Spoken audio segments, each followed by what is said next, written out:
तमाम सारे जो ये संत महात्मा आपके बीच में आए, जिन भगवान को, जिन देवी देवताओं को आप मानते हो, पूजते हो, ये सब के सब आपको मिलेंगे। आप इनका दर्शन करोगे या आपका दर्शन करेंगे।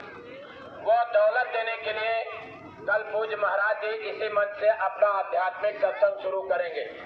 मात्र 2 घंटे का यह आध्यात्मिक सत्संग होगा। जैसे सरसों में तेल होता है, गन्ने में चीनी होती है, आपके यहाँ गाय और भैंस का दूध होता है लेकिन उसके अंदर घी होता है। लेकिन इन सब चीजों को निकाल करके अगर अपने घर पर रख लिया जाए और इनकी आरती उतारी जाए, धूप बत्ती सुलगाई जाए, तो क्या गन्ने से चीनी निकल आएगी? गन्ने से चीनी मिल जाएगी या दूध से घी मिल जाएगा? उसकी आरती करने से मिलेगा। और सरसों से तेल मिलेगा? जब ये चीजें नहीं मिल सकती या आपकी बनाई हुई चीजें हैं, तो भगवान 2 अगरबत्ती सुलगा करके हम कैसे पा सकते हैं? कभी सोचा, इस पर विचार किया? जब भगवान के सामने हम लोग आरती उतारने या पूजा करने के लिए जाते हैं मंदिरों में, या जहाँ कहीं भी हमने अपना मठ या अपना स्थान बना रखा है, जब पूजा करने जाते हैं, आरती उनकी उतारते हैं, तो कहते हैं तन मन धन सब तेरा, तेरा तुझको अर्पण क्या लागे मेरा।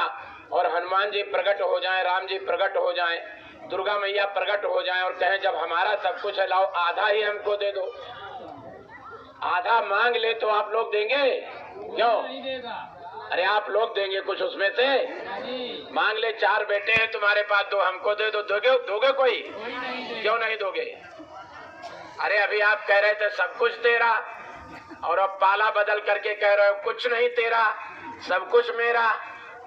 वास्तव में इसी झूठी माया में हम लोग फंसे हुए हैं। झूठे ही लेना, झूठे देना, झूठे भोजन, झूठ चबेना।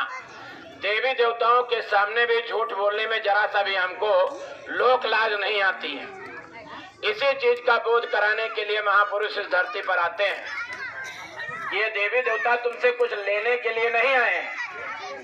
ये देवी देवता तुम्हारा कल्याण करेंगे, लेकिन जीते जी परमात्मा को आप नहीं पा सकते हो इनके द्वारा।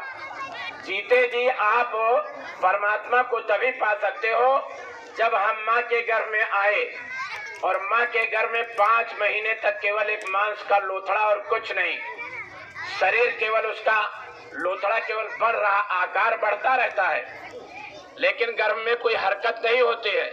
शब्द की डोरी को पकड़ा करके इसमें जीवात्मा जब उतारी जाती है, वही टट्टी पेशाब की पोटली और 24 घंटा जठराग्नि तपती रहती है, और वही गर्मी में बच्चा उल्टा नाक कान आँख मुंह किए पड़ा रहता है थोड़ी सी जगह में। तब वो हाथ पैर मारता और कहता जल्दी हमको बाहर निकालो, हम बाहर निकल करके भगवान का भजन करेंगे। हम अब इस दुनिया में लौट करके नहीं आएंगे। इस तपिश भरी गर्मी में, इतनी गर्मी और इतनी छोटी जगह में हमको डाल रखा है, जल्दी हमको बाहर निकालो। गर्मों के वेग से जब समय सीमा पूरी हो गई, जमीन पर बच्चा आ गया।